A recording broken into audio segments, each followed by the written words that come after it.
आखिर क्यों चढ़ाया जाता है शिवलिंग पर पानी? शिवलिंग पर पानी चढ़ाने के फायदे जहाँ तक होते हैं, साथ में नुकसान भी होते हैं अगर हम गलत तरीके से महादेव की शिवलिंग पर जलाभिषेक करते हैं। आप सबका स्वागत है आपके अपने ही चैनल मोरल शक्ति में।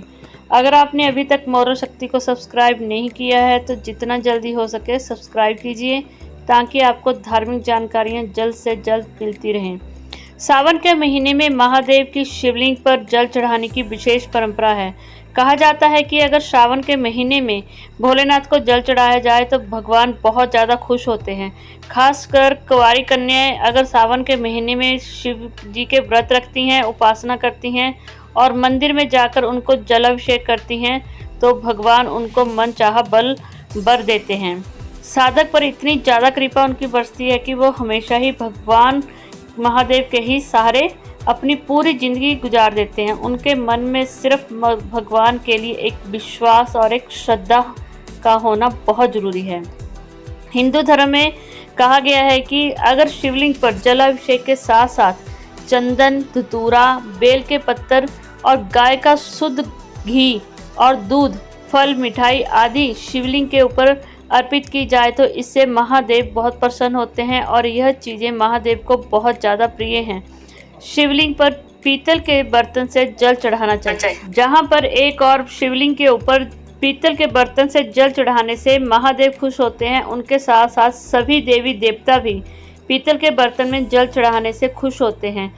हिंदू धर्म में माना गया है कि अगर पीतल के बर्तन से हम जलाभिषेक करते हैं तो इससे सभी ग्रहों की शांति होती है और सभी ग्रह आपके शांत हो जाते हैं। लेकिन खास बात यह है कि अगर शिवलिंग के ऊपर महादेव की सावन के महीने में पूजा की जाती है, जलाभिषेक किया जाता है, तो ऐसी क्या चीज़ है जो शिवलिंग के ऊपर नहीं चढ़ाई जाती और ऐसा क्या है जो शिवलिंग के साथ हमें पूजा के समय नहीं करना चाहिए? कहा जाता है सबसे पहली चीज़ सिंदूर। सिंदूर हमें शिवलिंग के ऊपर बिल्कुल भी नहीं चढ़ाना चाहिए क्योंकि सिंदूर को स्त्रीवर्धक माना गया है।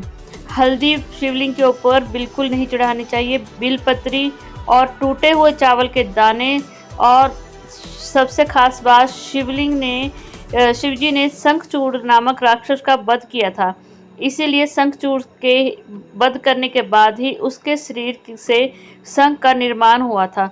तो भगवान महादेव की पूजा में कभी भी शंख का उपयोग नहीं किया जाता है और ना ही कभी शिवलिंग के ऊपर तुलसी का उपयोग किया जाता है। एक समय की बात है जब महादेव ने वृंदा नाम की स्त्री का सतीत्व भंग करने के लिए उसके साथ धोखा किया था और छल से उसका सतीत्व भंग किया था।